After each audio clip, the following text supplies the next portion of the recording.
Good morning, everyone. Down in front. Midtown Manhattan early this morning, 50-year-old Brian Thompson, the CEO of United Healthcare, was shot and killed in what appears, at this early stage of our investigation, to be a brazen, targeted attack.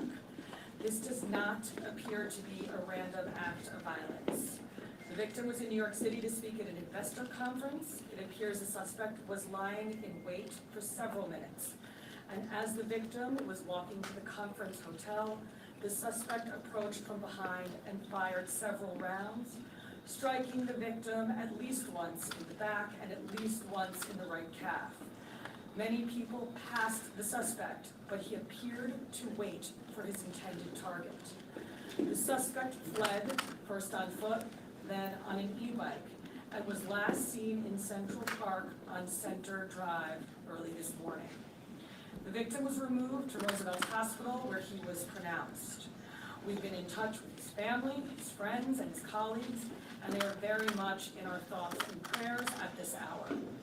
The full investigative efforts of the New York City Police Department are well underway, and we will not rest until we identify and apprehend the shooter in this case.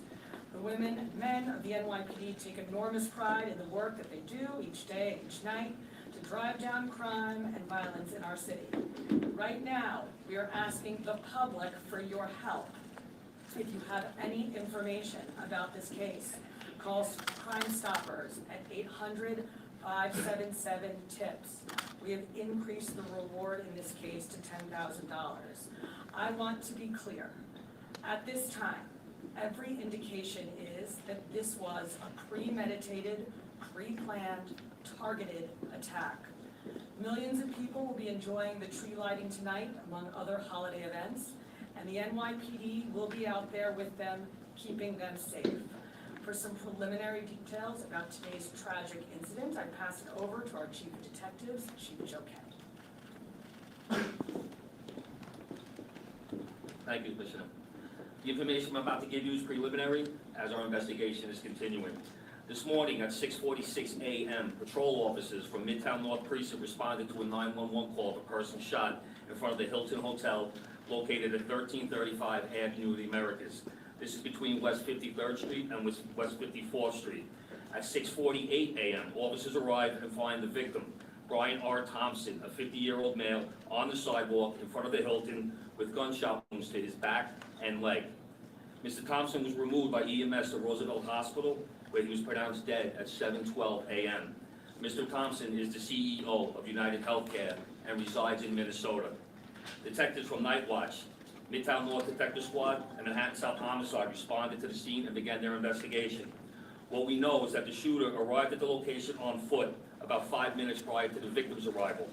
He stands alongside the building line as numerous other people and pedestrians pass him by.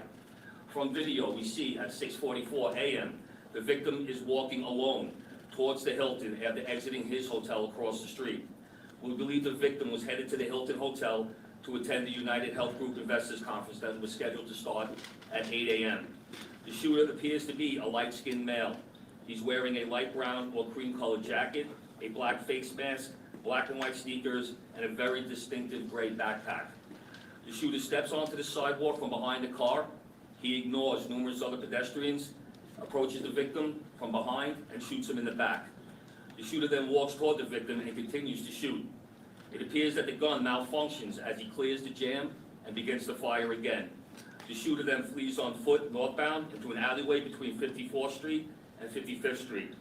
Once at West 55th Street, the shooter continues to walk westbound on Avenue of the Americas, where he gets onto an electric e-city bike and rides northbound on the Avenue of Americas towards Central Park, where at 6:48 a.m. we have the shooter riding this bike into Central Park at Center Drive.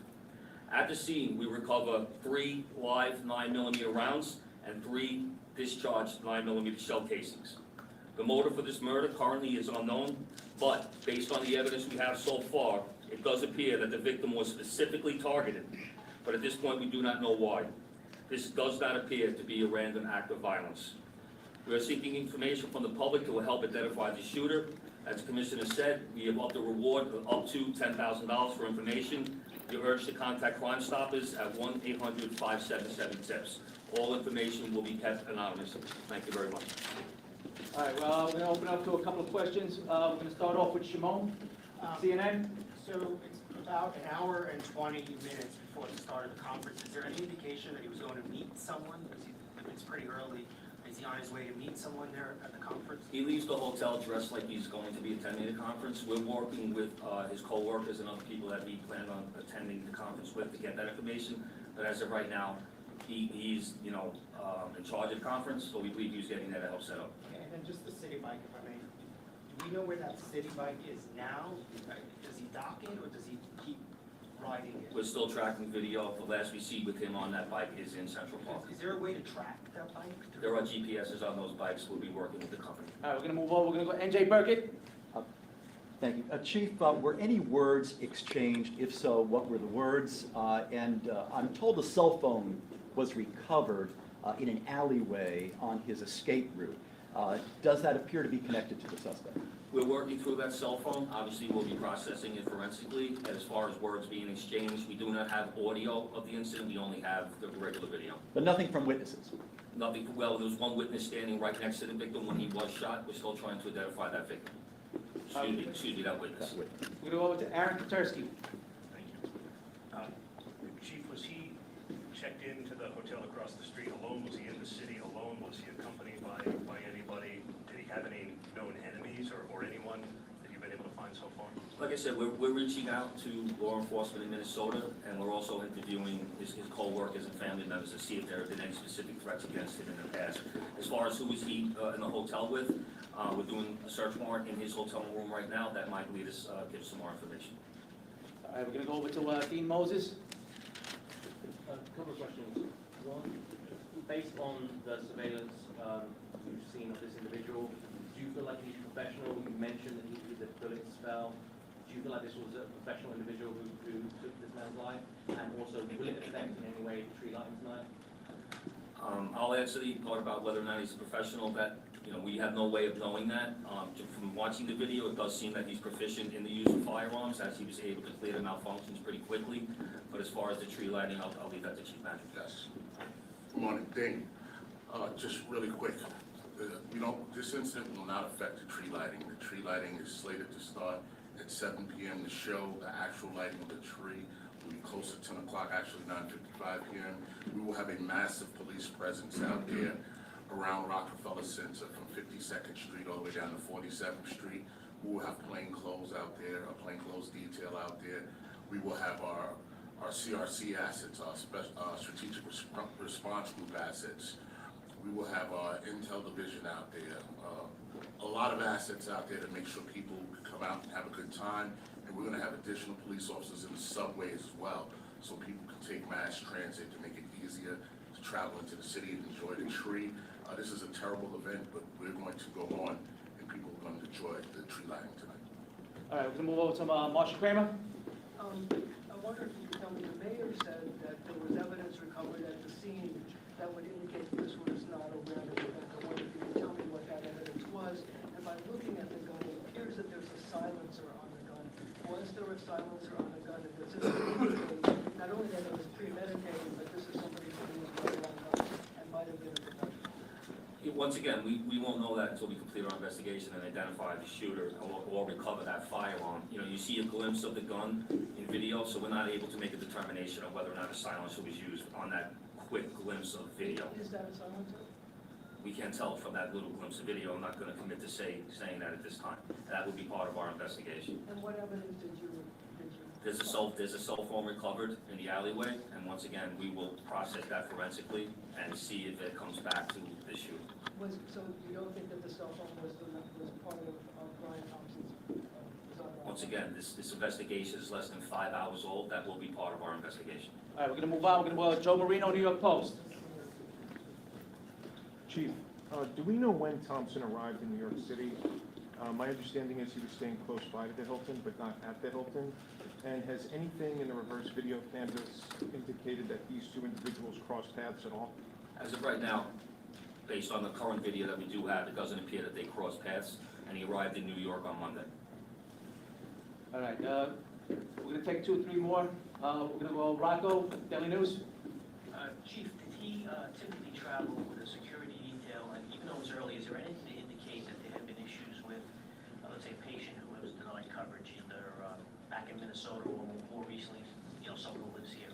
From speaking to other employees that traveled with him to New York, it doesn't seem that he had a security detail. He left the hotel by himself, was walking, didn't seem like he had any issues at all. So I don't think he did not have a security detail. And as far as denied coverage, I know that's typically an issue with these major companies. Any reason to believe he had been the subject of a threat? Once again, we're looking at everything. We're looking at his social media. We are interviewing employees. We are interviewing family members. We will be speaking to law enforcement in Minnesota.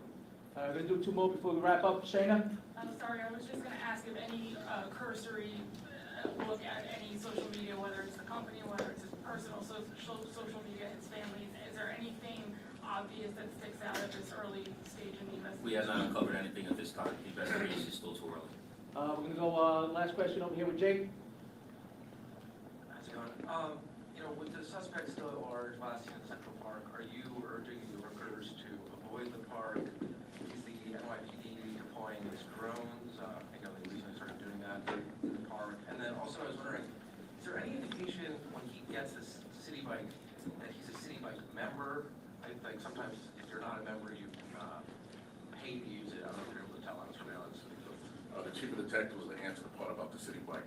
But in terms of, we're encouraging New Yorkers to go about their daily lives and their daily business, but to be alert. We put the picture out, you're putting the picture out, we want people to take a look. If they see anything suspicious, if they hear anything suspicious, we ask them to call 911, reach out to our detectives.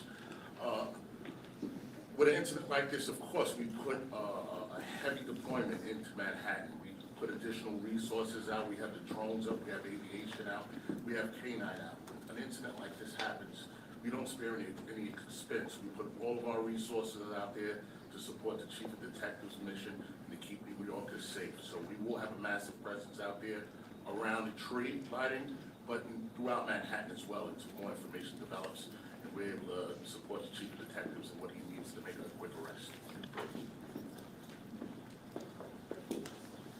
As far as where he got the city bike, we're still working that through. Like I said, we're pulling video from numerous locations, numerous sources, and we have him on our timeline walking, and what we're very fortunate is he has that very distinctive gray backpack on.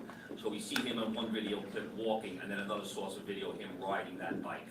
So we don't have video or witness confirmation on how he obtained that bike. Can I just ask you on the cell phone? Do we know if it's related to this, or it's just right now what you're saying is a cell phone? A cell phone was recovered. We will confirm that later on down, until we, do our forensic examination. Thank you, everyone. This concludes our press conference. Thank you for your time and attention.